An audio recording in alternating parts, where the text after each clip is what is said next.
Carl Tanzler was born in Germany sometime in 1887. The exact facts about his early life are hard to determine because the man told so many different stories about his life, it is hard to find which are real and which were completely fabricated. Tanzler also went by several aliases in his lifetime. There are at least 3 known identities aside from Carl Tanzler. He was George Carl Tanzler, Count Karl von Kossel, and Carl Tanzler von Kossel. He claimed to be a doctor, though he had no proven medical background. Records do confirm that he lived in Austria during World War I and possibly studied weather patterns while living there. After the war, Tanzler returned to Germany where he married Doris Schaefer and had 2 children with his wife. A while after that, he immigrated with his family to the Florida Keys. There, Tanzler later abandoned his family after obtaining a job as a radiologist at the Marine Hospital in Key West. While working at the hospital, Tanzler met a 21-year-old woman by the name of Maria Elena Milagro de Hoyos, who was seeking treatment for tuberculosis, and he immediately fell in love with her. Tanzler claimed Elena was the woman from a vision shown to him as a young boy. He said the spirit of a deceased relative revealed to him that he would marry a dark-haired young beauty, and he believed Elena was that woman. Despite the vast difference in their ages and Elena's condition, Tanzler was convinced that she was his soulmate. At no point did Elena return Tanzler's affections. In 1926, she even married another man named Louis Mesa. Unfortunately, the marriage eventually fell apart. Mesa left Elena shortly after she suffered a miscarriage, and he moved to Miami. However, they were still legally married at the time of her death. This marriage did little to dissuade Tanzler, and he continued to lavish his attention on her. Despite the lack of qualifications needed to treat a tuberculosis patient and no real credentials as a medical doctor at all, Tanzler was determined to save Elena and used a variety of specially made tonics, elixirs, and medicines in an effort to do so. Many of these cures he concocted himself. Often breaking hospital rules, he pushed everything else aside in his efforts to save poor Elena. Tanzler even made house calls and administered these treatments in the Hoyos family home while showering Elena with gifts and declaring his love for her. He even installed an X-ray machine in the home to monitor her progress. Unfortunately, tuberculosis was frequently fatal in those days. Tanzler's misguided but best efforts were unable to save Elena from death, and she passed away in 1931. It would seem that this should be the end of the love story for Dr. Carl Tanzler, but it was not. Stricken with grief, Tanzler offered to build a family mausoleum for Elena and the rest of the Hoyos family.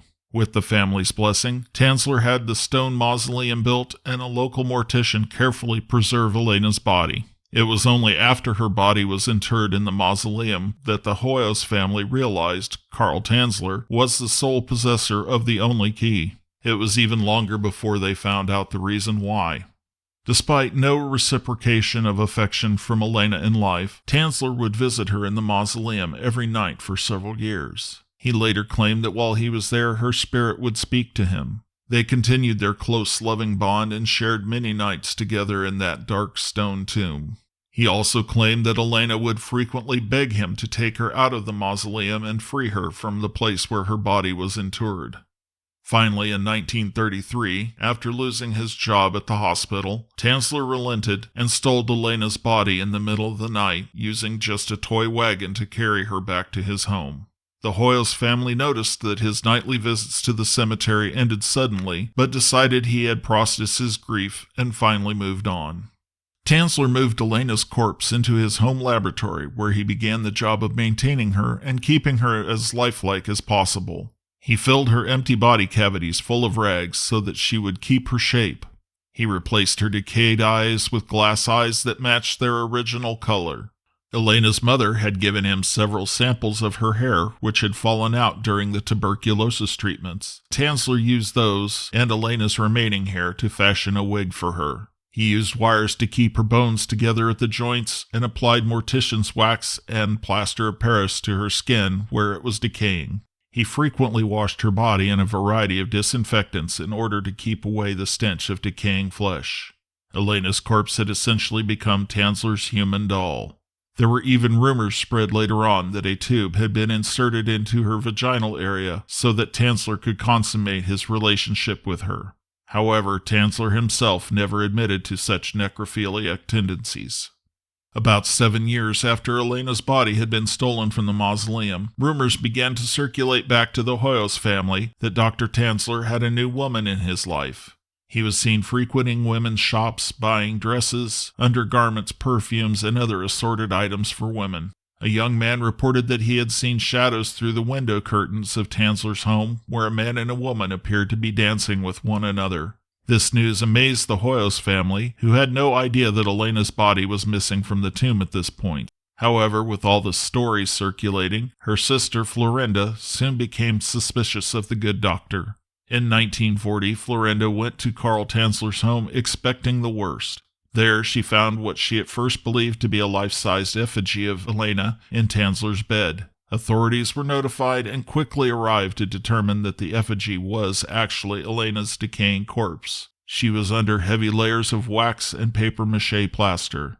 Carl Tanzler was charged with wantonly and maliciously destroying a grave and removing a body without authorization. The resulting court case became a media circus in the Keys, where Elena's corpse was placed on public display at a local funeral home, and over 6,000 people came to view the wax-like figure. Despite the hideous nature of the crime, court psychiatrists determined that Tanzler was indeed mentally fit to stand trial. Tanzler himself gave testimony about his plans to fly Elena's body into the stratosphere so that electrically charged ions could restore life to her decomposed body. This idea sounds even more insane when you consider that spaceflight would not even be possible for several decades after this. He even asked if the body would be returned to him after the hearings had ended. Unfortunately, as insane as he sounded, Tanzler was set free because the statute of limitations had run out for grave robbing. With nothing more they could charge him with, authorities had no choice but to turn him loose. Even more strange was the public support Tanzler received. Believe it or not, the public mood toward him was surprisingly sympathetic. Many viewed the eccentric old German as a hopeless romantic who was simply sad and lonely. Never mind the fact that he had been living and sleeping with a corpse for the last 7 years. After the trial was over, Elena's body was returned to the Key West Cemetery where her body had originally been placed to rest. However, she was not returned to the family vault that Tanzler had built for her. Elena was placed in a small, unmarked grave to ensure Tanzler would not be able to disturb her again. Her family decided that she had suffered enough at his hands, and as the resulting sideshow she had become. Her current whereabouts in the cemetery is unknown. Tanzler himself went on to write a memoir of his experiences, which was published in a pulp magazine called Fantastic Adventures in 1947. He later received his United States citizenship in 1950 while living in Tampa, Florida. His estranged wife continued to help financially support him through his remaining years. However, Tanzler never got over his love for Elena. He made a life-size effigy of her using her death mask created when she passed away. He lived with it for several more years and was found holding it after he passed away in 1952. His body was not discovered for over a week, and because of rigor mortis, Tanzler had to be pried away from the woman he loved once and for all.